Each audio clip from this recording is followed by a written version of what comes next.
Hello and welcome to Ask Lovecraft After Dark. And this may very well be, if not exactly close enough to our 1 year anniversary episode. It was about a year ago when all things got started off.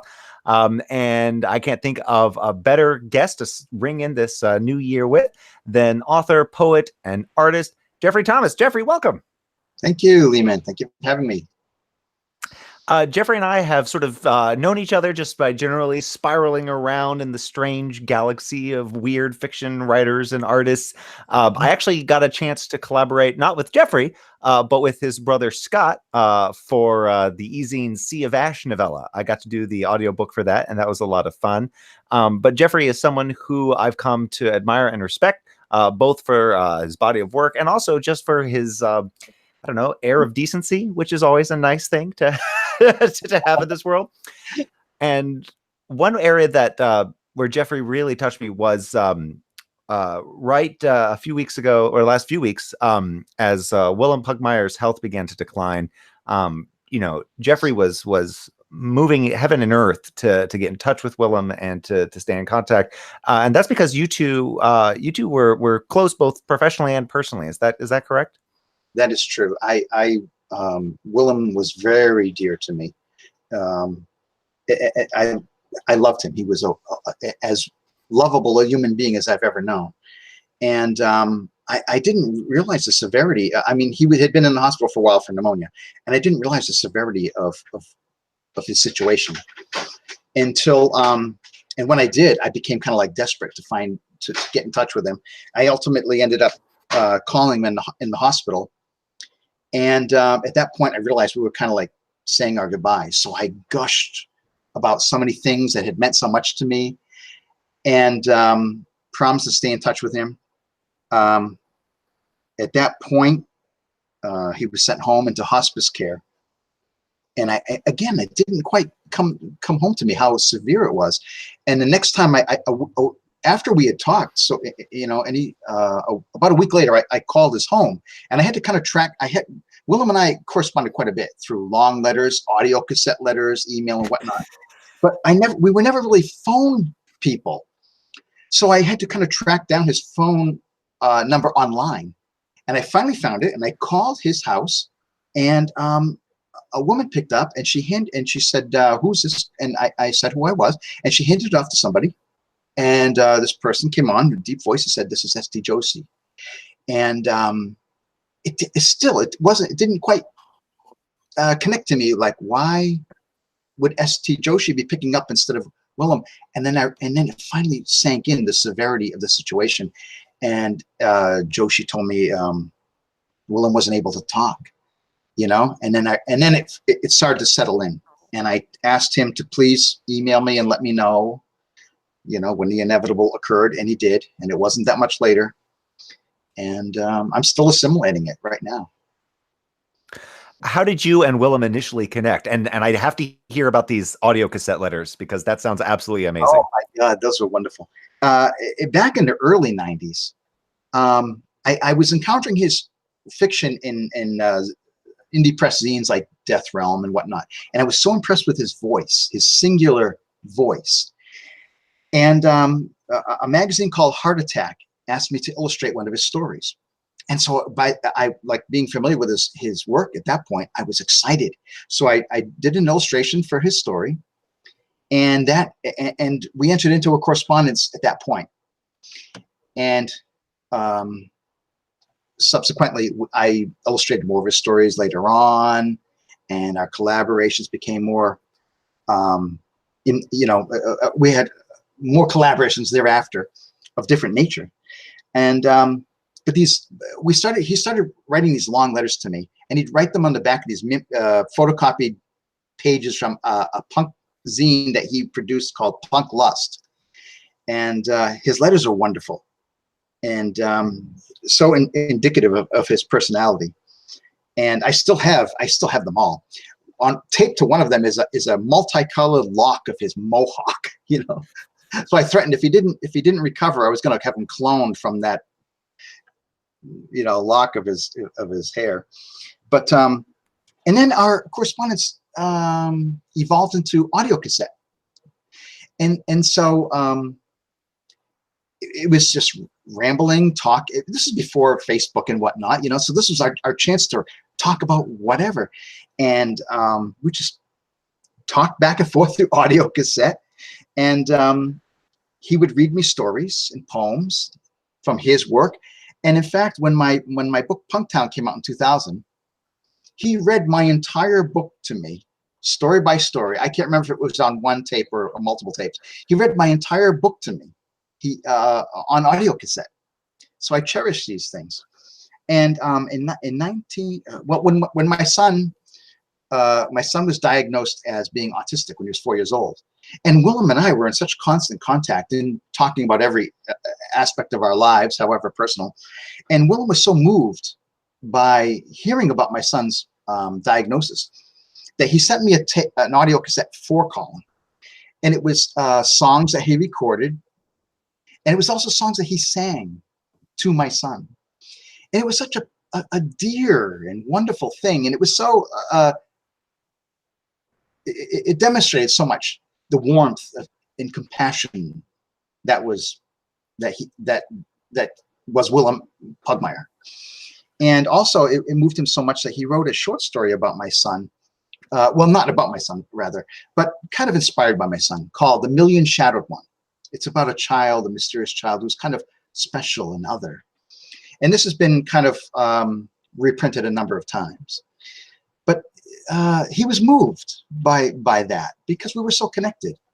He was such a sweet and compassionate human being.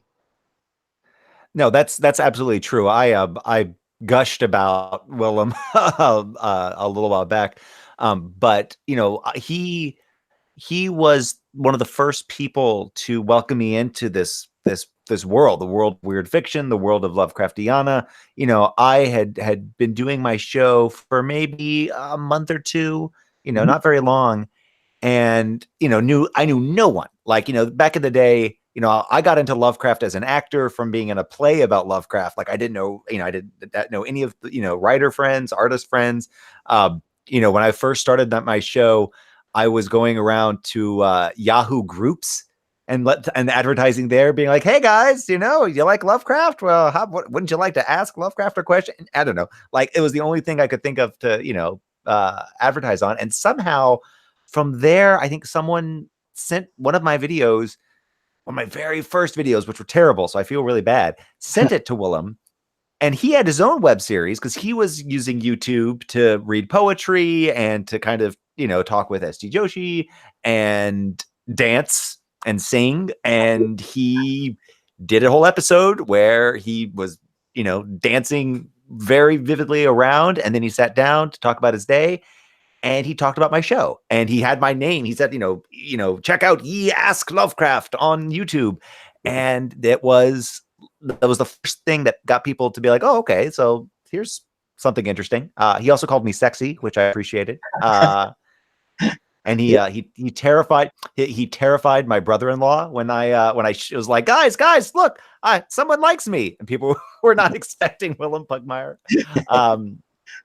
And it was wonderful. Like, it was so spontaneous and joyful, and it was the warmest, you know, least cynical way to kind of be introduced to this world. And from this, like, you know, all, you know, these 1,000 friendships have blossomed. You know, I got to, you know through folks through Necronomicon, through the film festivals. You know, I've got to meet you, your brother. Like, it's just all of these opportunities sprung from Willem being willing to talk about me, to you know, talk about this guy who he didn't know, who no one knew, and put me out there and put my face out there. And you know, the few times I got a chance to see Willem at Necronomicon, at the HP Lovecraft Film Festival in Portland, you know, he was always just incredibly warm, incredibly kind, incredibly patient, and you know, just genuine. You know, he wasn't trying to sell anything. He wasn't trying to, you know, he never took, you know, part of in the sort of the factional shenanigans, which can sometimes Oh my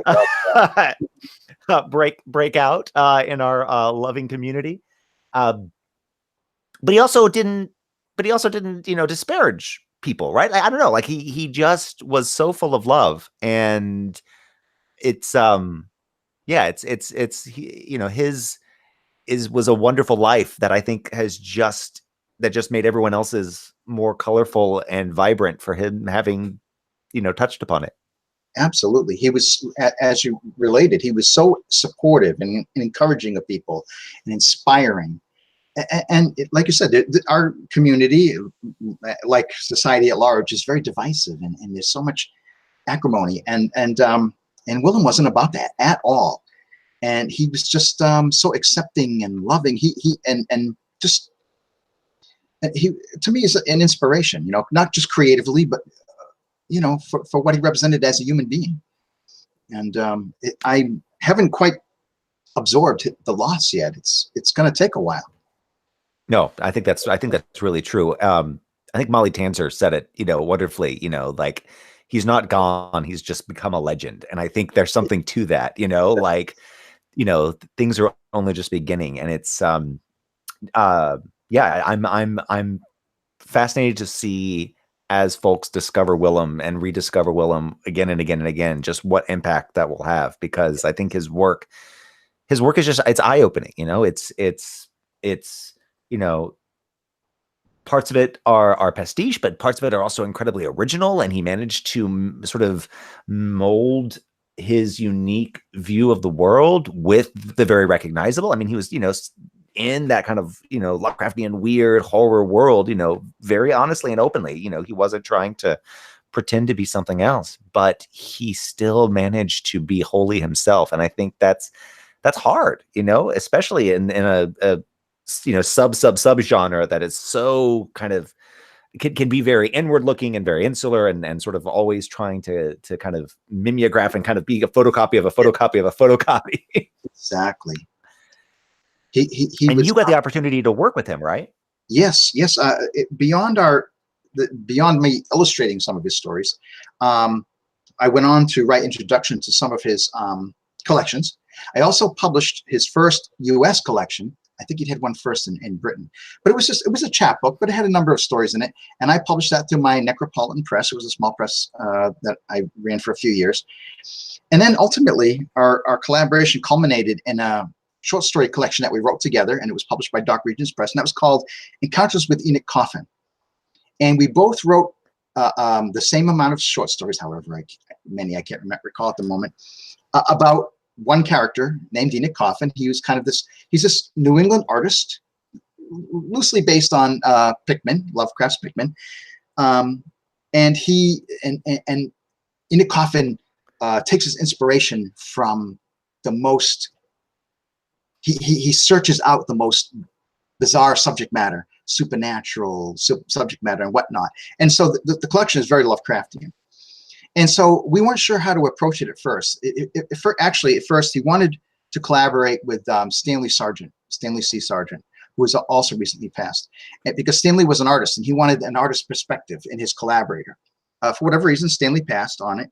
And so Willem came to me, knowing that I'm an artist, and also that, and Willem knew I could complement his writing style without aping it. And so we weren't sure if we were going to write each story together, bounce back and forth, maybe write a few pages, whatever. Ultimately, Willem decided it was best if we wrote separate stories. And I think I wrote the first one, and he read it. And so he would feed off of my story, and he'd write the next one, and we'd go back and forth and read each other's stories and build upon them, and take some element from one and move it into the other and whatnot. And somehow it worked. And it was great fun. And I often like to say that it was the most fun I ever had writing a book. And because I was so familiar with his work, and it was a wonderful challenge. It might seem that it would have limitations because of we're writing about a certain character. It has to have Lovecraftian elements. It has to have artistic elements. And the formula we fell into was he would write about Lovecraft's fictitious New England settings, such as Arkham and Innsmouth or whatever. And me being a New Englander, I would write about the actual, Brookline and Bar Harbor, Maine and whatever, and I don't know. It all came together. And I think it works as well as a unit. It was a lot of fun to do. And that was, had you But Had depending, you ever done collaborations like that before, or have you done any sort of oh, collaborations like that since? not quite. I co-wrote a novel with a guy named Brad Boucher years ago, but we haven't done anything with that novel. We just I thought it came out okay, but we have maybe someday that'll get resurrected. Scott and I, my brother Scott Thomas and I, wrote one short story together.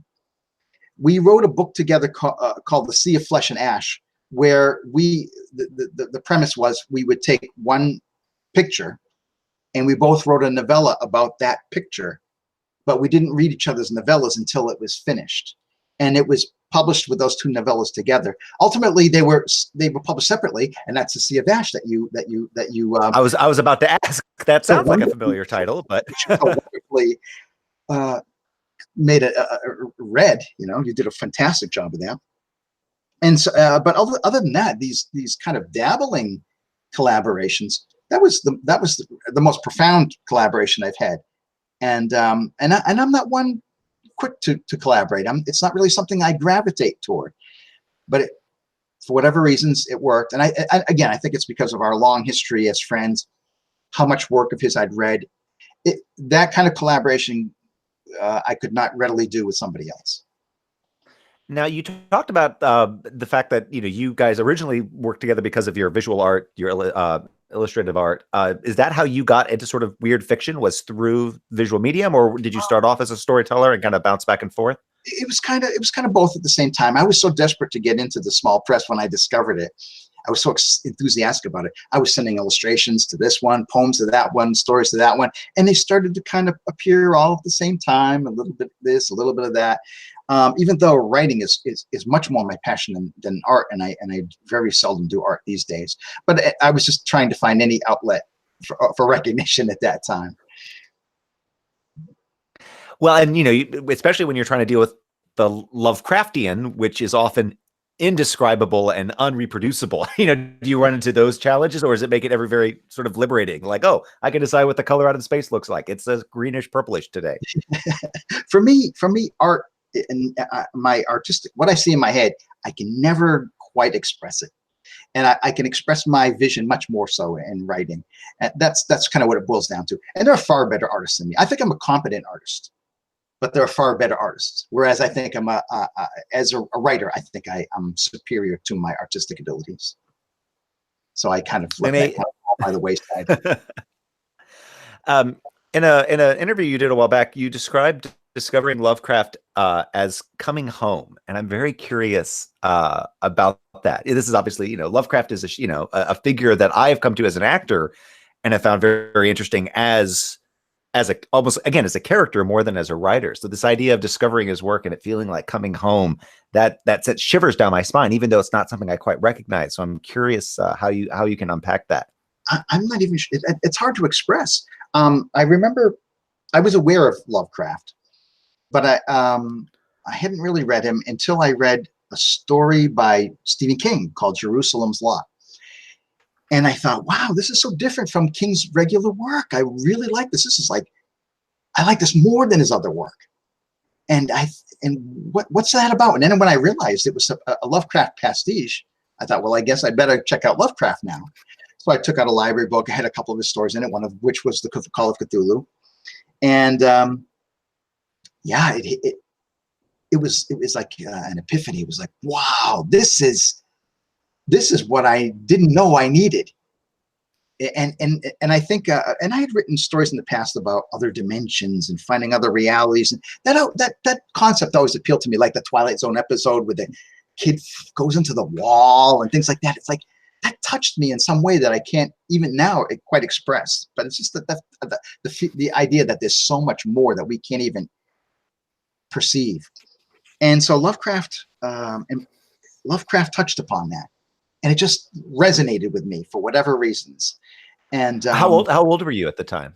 oh God, I was in my 20s already at that point. Okay, so fair. I feel like the standard sort of story is folks who discovered Lovecraft in their teens. So yeah, by 20s, that's Yeah, I was even my late 20s. I was probably in my late 20s at that point, and so yeah, it was kind of late coming to it, but it just like I said, resonated with me, and boom, and And there I and Was from there the New England connection a part of that? Because your family has not just you, but your family has yeah, been in New England for quite some time. yeah, we're extremely fond of New England. We're like real proponents of New England, but I don't think that had all that much to do with it. It was just like an extra, It was just his vision, his sense of vision, the scope, the enormity of his vision and of his imagination. And of course, reading his work, it was readily apparent to me the troublesome aspects of it. That was not something that I was not aware of, unaware of rather. But so there's always that awareness, but also an appreciation of the imagination and this, like I say, the sense of vision. The work that folks might be sort of most familiar with you is not necessarily Lovecraftian, but I think there's maybe some arguable elements in there. Would be your Pugtown series. Mm-hmm. Now, at this point, are you starting to feel like Conan Doyle and sort of like wanting to take Pugtown out back and shoot it, or like is it still a playground you enjoy going to? It's kind of both. Okay. It's a playground that I always feel I can come back to because I think Punktown can encompass everything. It's like they'll never be. No one will ever stop writing stories about New York City or stop making movies about New York City because there's so many stories in New York City. And it's like Punktown. Because I always approached it as each Punktown story was independent. It could be read by itself. You didn't ever have to read any other Punktown story before or after. And so Punktown to me is the way I describe it is it's like I try to make the reader like a drone that's just floating through the city, and it comes in and looks through this window for a while and spies on this life, pulls back, comes in and looks at that window, spies on that life. And there's no one character who connects all these Punktown stories. So therefore, you can write an infinite number of them. There's always another story to tell, always another window to look into. But by the same token, I don't only want to be known for that. So I try to write other stories outside of Punktown, not to the point where I resent Punktown, but I just want to remind people, well, I can do this too. I can do that. I want people to realize I'm versatile or flexible or whatever, and just. No, certainly. And I mean, that's the trouble of either typecasting or becoming famous for something is that it's no matter how far you get away, you keep being sort of drawn back to it. Yeah. One thing I found really interesting in the way you talked about Punktown and the way others looked at it was, unlike a lot of, sci-fi, you were not looking at giant sort of, epic galaxy spanning, wars and conflicts and chosen people. It is very slice of life. And it is, again, that kind of voyeuristic, we're going to peer in this window for a little while. Was that a conscious decision to sort of be like, you know what, like other people can do the glittering starships, blowing each other up and the like, child of destiny and great generals and space wizards, I'm going to be over here.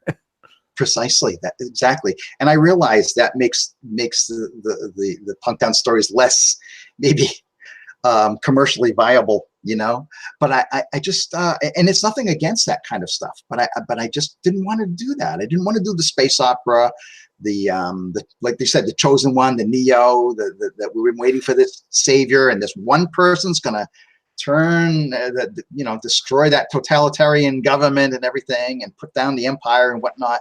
And I just I didn't want to do that kind of thing. I'd rather talk about that person who works in the coffee shop, or that person who's at the most like just a private detective, and he's doing his best, and this person over here is like a small time gangster, and those kind of street level stories. I thought in a far future dark science fiction kind of setting, those are the stories I wanted to tell. And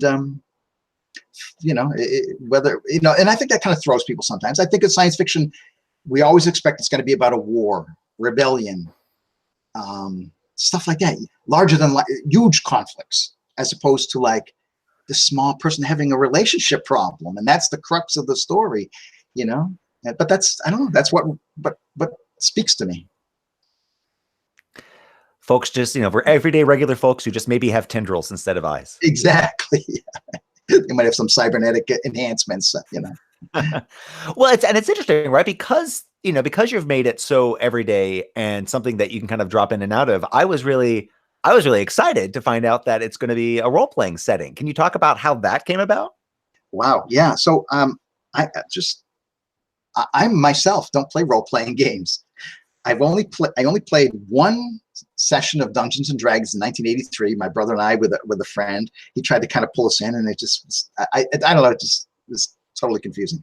Although used to love the manuals, the monster manuals and stuff. It's like, wow, I could just look through that forever, but I didn't know how to play the games or whatever.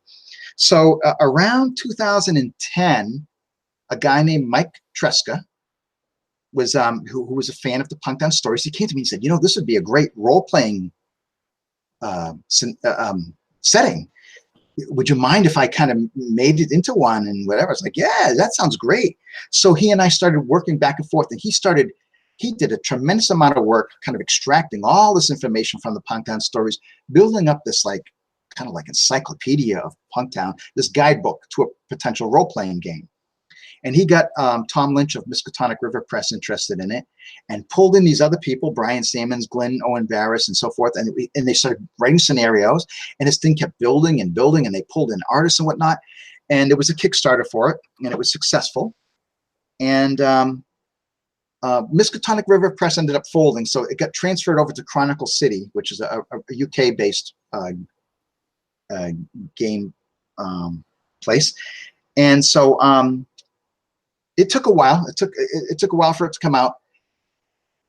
Too long, but it did come out recently, and so it's available as a PDF. It's available as a printed book, and it just so happens I have a copy of it right here. It's a beautiful.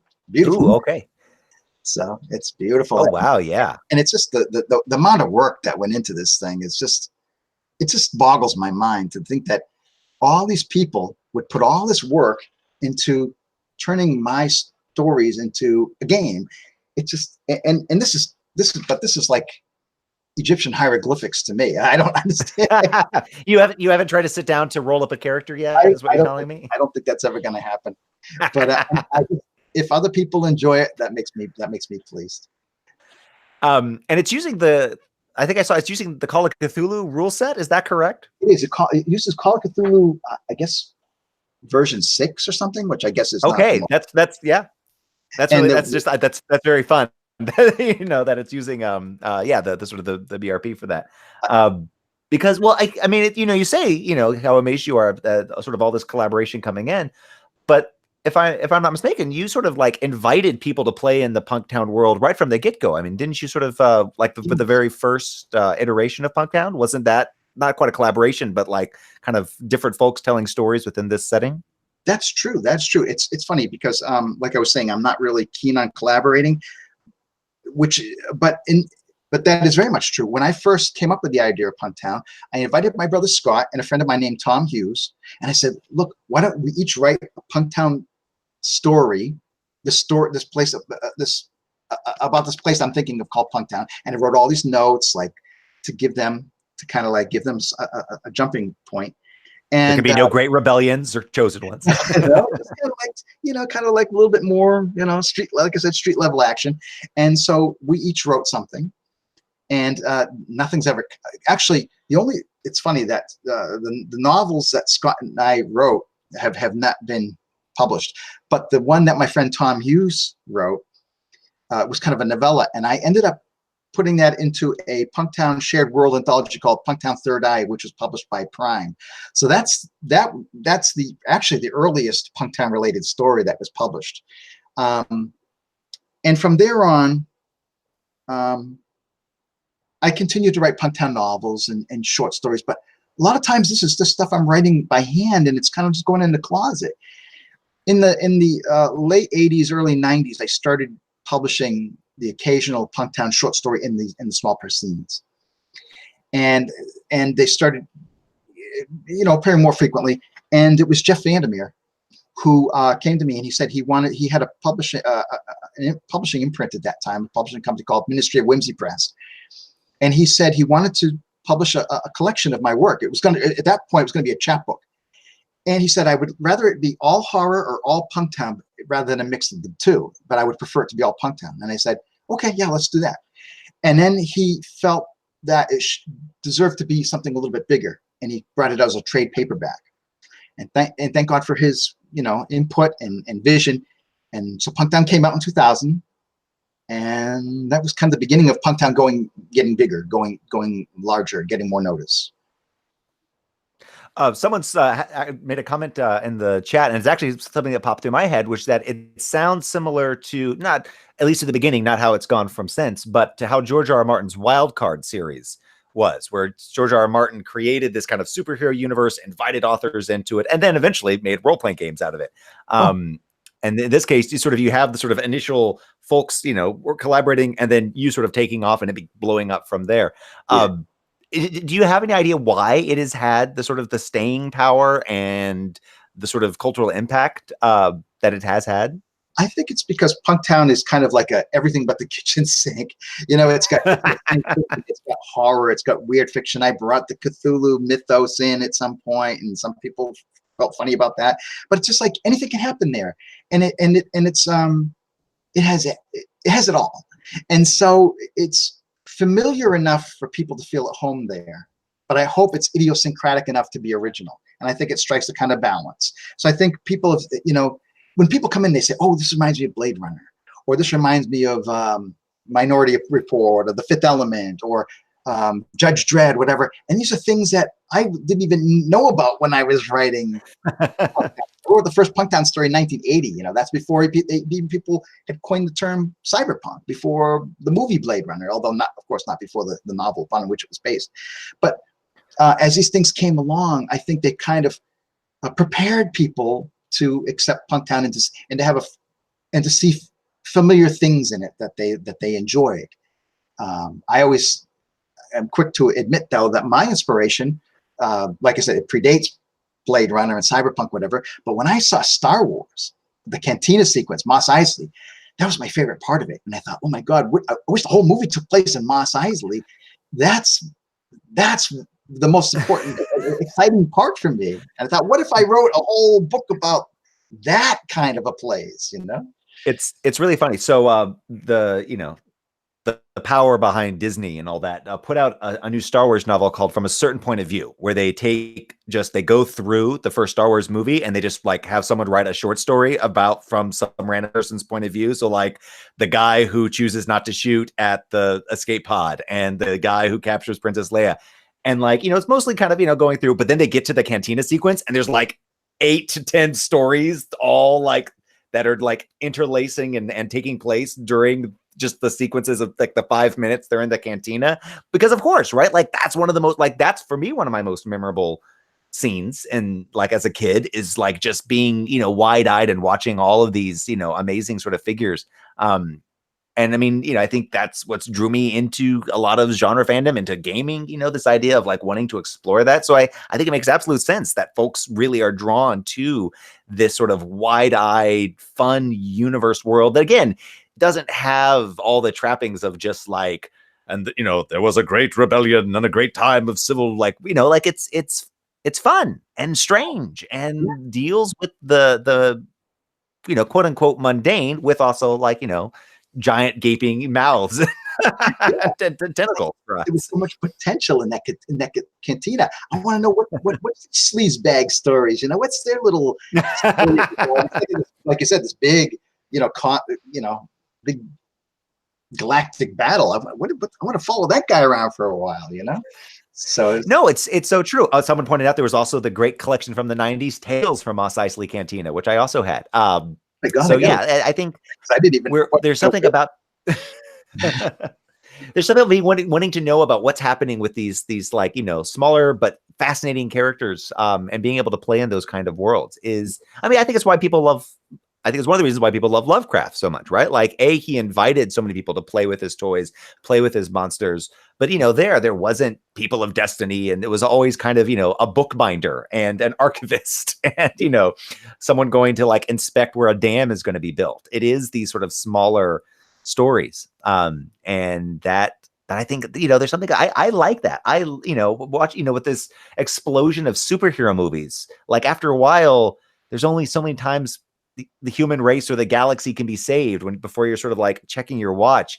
And there's been a handful where that's not been the stake. The stake has been like, my aunt is in trouble, or like, we need to find my missing wife, like it's these and those I find so much more powerful because Like that's relatable. Like Yeah, 8 billion people dying, like that's bad, but I can't y- like, like it's too big, it's too much.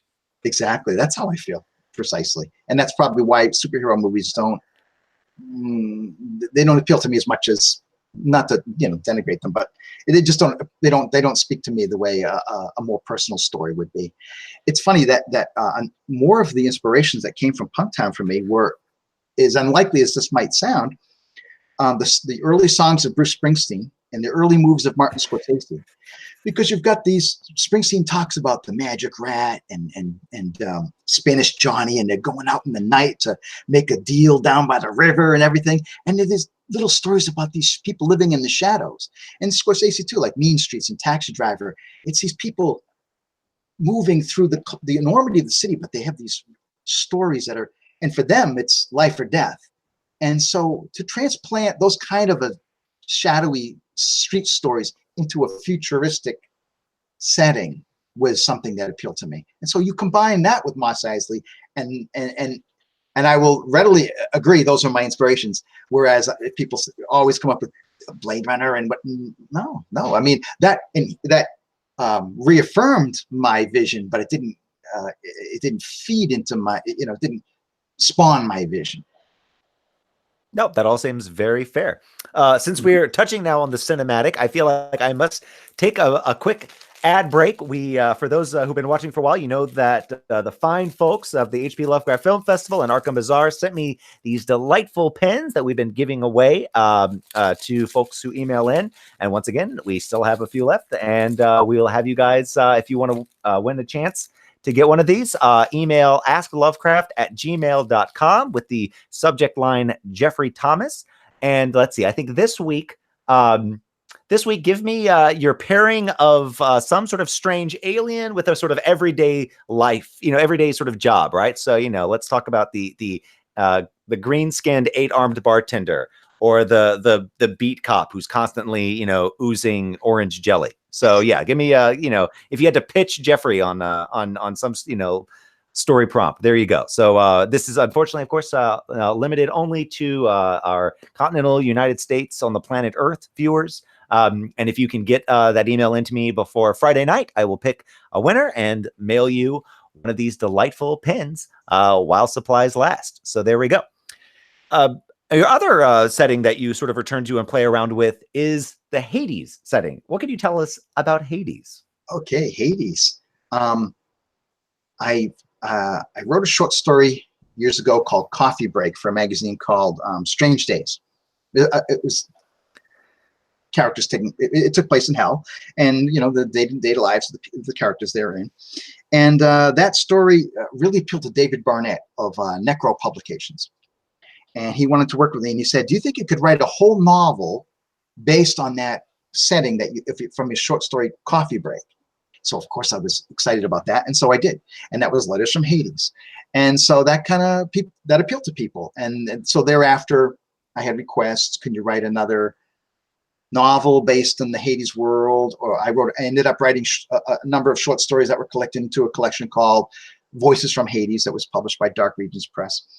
And not all that long ago, I wrote a novella called I Am the Abyss for, I'm sorry, it's going to be in the anthology I Am the Abyss. My story is oh my God, what's it?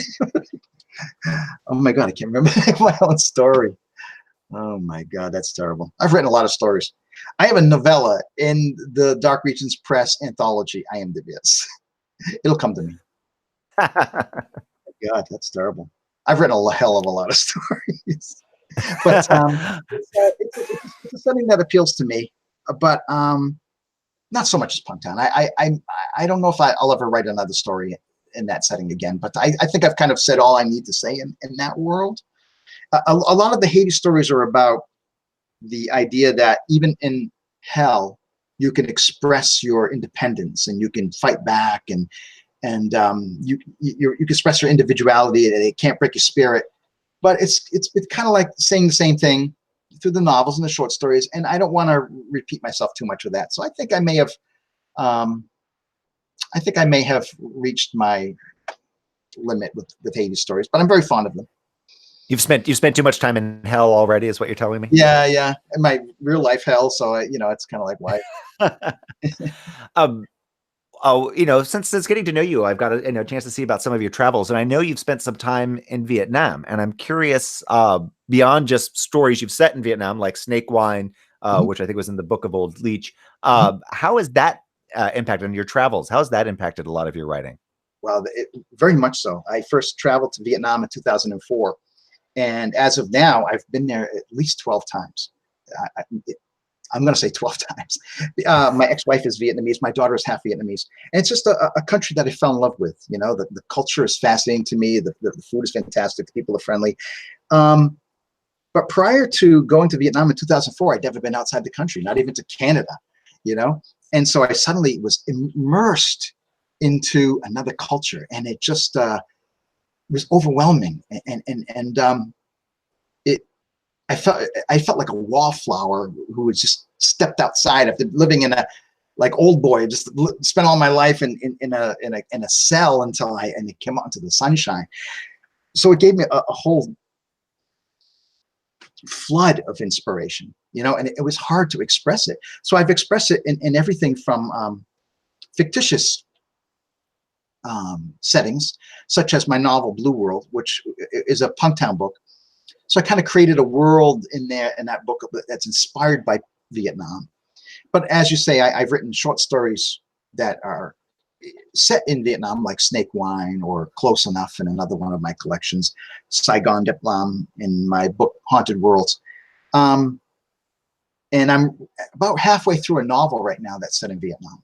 But it's been a struggle. I've been writing this novel for 9 years because I'm so afraid of getting things inaccurate. And so if I say somebody walked down the street and they got into a car, and I'm suddenly like, what make of car would it be in Vietnam? And next thing you know, I'm researching for half an hour just so I can say, oh, they got into a Honda or whatever. And so it's kind of daunting. I don't want to get things wrong, but it's been a wonderful source of inspiration to me, like an alien world, going to an alien world. We have a question from Steve. He wants to know if you have any plans to revisit Bone Land. Boneland, I doubt I will. That was the setting for my novel of that name. I've written a couple of Boneland short stories, such as Close Enough, which I just mentioned a few minutes ago, which takes place in Vietnam, but within the Boneland world. Um, and that's the only other Boneland story I've written besides the novel. Although I kind of allude to the Boneland aliens in one of my Punktown stories. I don't know, nobody's ever mentioned that, but I kind of mentioned them in this one story, and to kind of hint that possibly there's some connection between the Boneland world and the Punktown world. I'm extremely fond of that novel, but I just think it was kind of a one shot, and I don't really know that I would go back to that again. But I guess what inspired Bone Land, or kind of what went into the making of that? that's hard to say. Well, okay, I think kind of what it was I like the idea of a crime scene photographer who is trying to stay behind his camera, detached, but he starts to get that barrier kind of erodes. And I kind of stole something from Michael Sisko, the weird fiction writer Michael Sisko. We had been talking about his novel The Divinity Student before it came out. It was published again. That was published by Anne Kennedy's. I can't remember the name of her press. I think it was Buzz City. And he had a vision that the illustrations would look like crime scene photos, but you would see this tripod coming down in the photos. And he was inspired by a book I think it's called Death Scenes. And it was a book collecting actual crime scene photographs.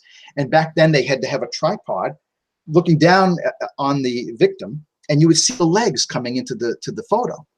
So it would kind of be an intrusion. It kind of broke that wall between the observer and the subject that you're observing. And he thought it would be a good way to do the illustrations for his book. Well, that didn't happen. I think they did collages in the book, but that kind of stuck in my mind, that idea. So I wrote a short story called The Tripod, about a crime scene photographer, and that idea that the tripod is intruding into the image, that he cannot separate himself. And I liked that short story, so I decided to build upon it. And it was setting this kind of weird world with insect technology and whatever. But it was kind of like in the USA of the 1930s, but with this alien technology that had been introduced into our world. And these crime scene images are being transmitted to this alien culture because they feed off of the violence. They love it. They just like we feed off of the media. We kind of lap that stuff up. It's that driving by slow, a crime scene accident, to kind of take it in, that morbid curiosity. So I liked that short story, and I decided to build upon it, and that became Boneland. All right. Now I do have to sort of bring this conversation to a slightly darker place. In previous interviews, I've seen you talk very fondly about what is probably my least favorite book, which is Tess of the D'Urbervilles. So I just got to ask, Jeffrey, come on, really? Really? Your least favorite book? It's funny. How I came into my love of Tess of the D'Urbervilles was by a crush on Nastasha Kinski. So okay, all right. Okay, things starting to make a bit more sense now.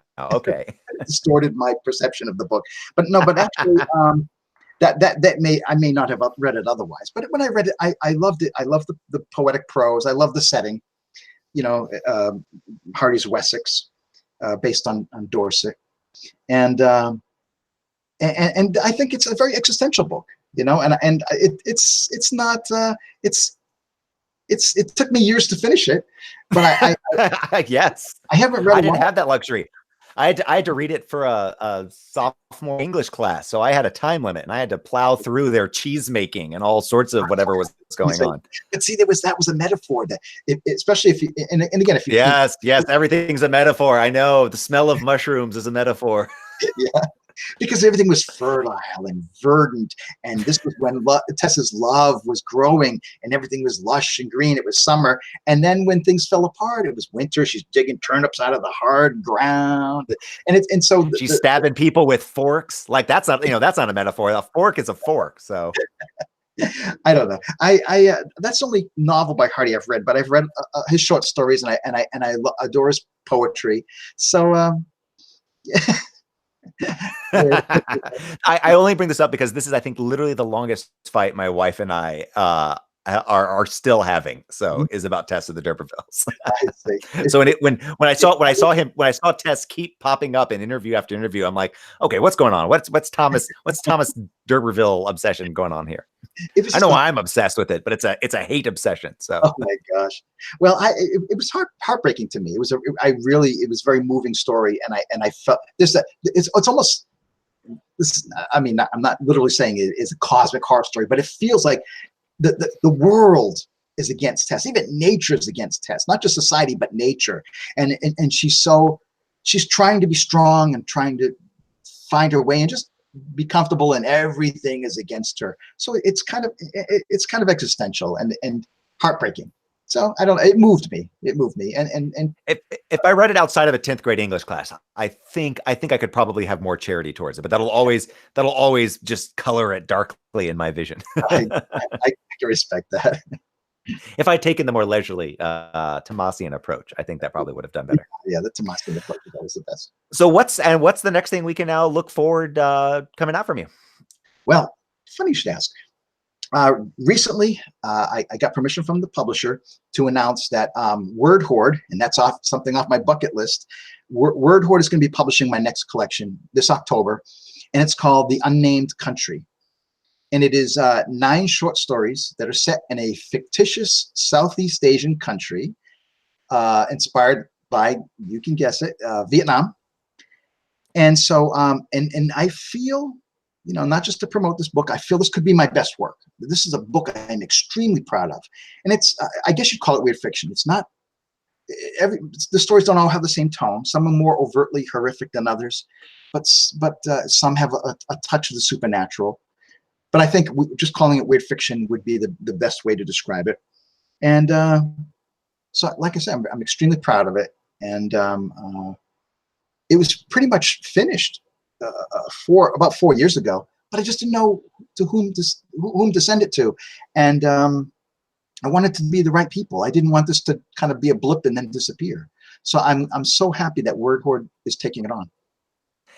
And are these stories from other places, or this all brand new fiction? It's actually one of the stories was published in Black Static. One was published in Interzone, and that kind of shows you the kind of the variety there. I mean, it's still TTA publishing, but one's more of like sci-fi a little bit. One's more horror, and a couple of them appeared on my Patreon page to my Patreon supporters, but the rest have not been seen. Most of them have not been seen. And has that been a different process? Something where you're bringing in a collection of largely new work? Yeah. It took me a couple of years to write, and I actually started writing the first one in Vietnam while I was staying there at that time. That was the longest time I stayed in Vietnam, was about 2 months, and I was writing it in my ex-wife's family home, and it took me a few years to complete them. And I thought I was going to write one more up until very recently, actually, in this past summer. I was still taking notes for a 10th one, but I've kind of I'm out of that world now. Is not that my passion for Vietnam has changed, but for whatever reason that I can't quite grasp, I can't get back into this world. So I'm going to leave it at 9. I'm not going to force it. And to me, the collection's finished, and I doubt I'll ever get back to that world again. But I'm so happy I spent that time in this world. So it's like Vietnam rather, but through my distorted lens, so to speak. Fantastic. Well, that's really exciting. I know, folks, we love Word Horde. We love Ross and the work that he does. So this is really exciting. So that'll be coming out October.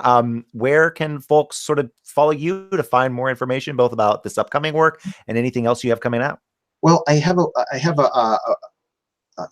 blog, but I really don't keep up with it. The best place is just to look at my Facebook page. I keep that. I have quite a presence on Facebook. I'm always updating people on my books and whatnot, and that's the best thing to do, is just follow me on Facebook. And well, fantastic. Thank you so much, Scott, for coming on. This has been an absolute treat. Folks should definitely check out Scott's work. We have his Amazon author page in the show description that you can run to. And there's, he is prolific, as you've heard. He has written quite a bit. There is a lot you can start with, including the Enoch Coffin work that he did with Willem Pugmire. That's for sale. That is definitely worth grabbing. And I hope folks will check out Scott's work, because it's great stuff. And I'm really honored that you chose to come on the show to talk about your work, to talk about your friendship. It's been an absolute blast. Thank you, Scott. Thank you, Lehman. Thank you. Thanks for having me. And if folks at home are interested in this show, this is Ask Lovecraft After Dark, the sister program to Ask Lovecraft, my 3 times a week YouTube series where I impersonate H.P. Lovecraft and answer yours. Yes, your questions from home. This is we've been doing this now for about a year, and it's been an absolute blast. Folks can find the playlist here on YouTube for our other interviews. We have interviewed a lot of folks: Anya Martin, Molly Tanzer, Scott Glancy. You get a chance to see a bunch of us role playing. Maybe one day we'll finally get Jeffrey to come on and be a part of it. This has been an absolute blast. Folks can follow the Ask Lovecraft at asklovecraft.com. They can go on Twitter to Ask Lovecraft. You can follow me screaming into the void at Lehman Kessler, and find out about live shows and anything going on at lehmankessler.com. If you want to be part of this conversation, these live shows, please join the Facebook group, the Ask Lovecraft Appreciation Society. It is the elite place for attractive people with good taste. That's all I need to say about it. Jeffrey, thank you so much for being on the show, for being here to talk about your work. It's been an absolute blast. And once again, I hope folks will check out Jeffrey's books and Jeffrey's presence, because he is an absolute delight. So thank you once again. Thanks again, Liebman. Good night. All right. Bye, everyone. We'll see you in 2 weeks.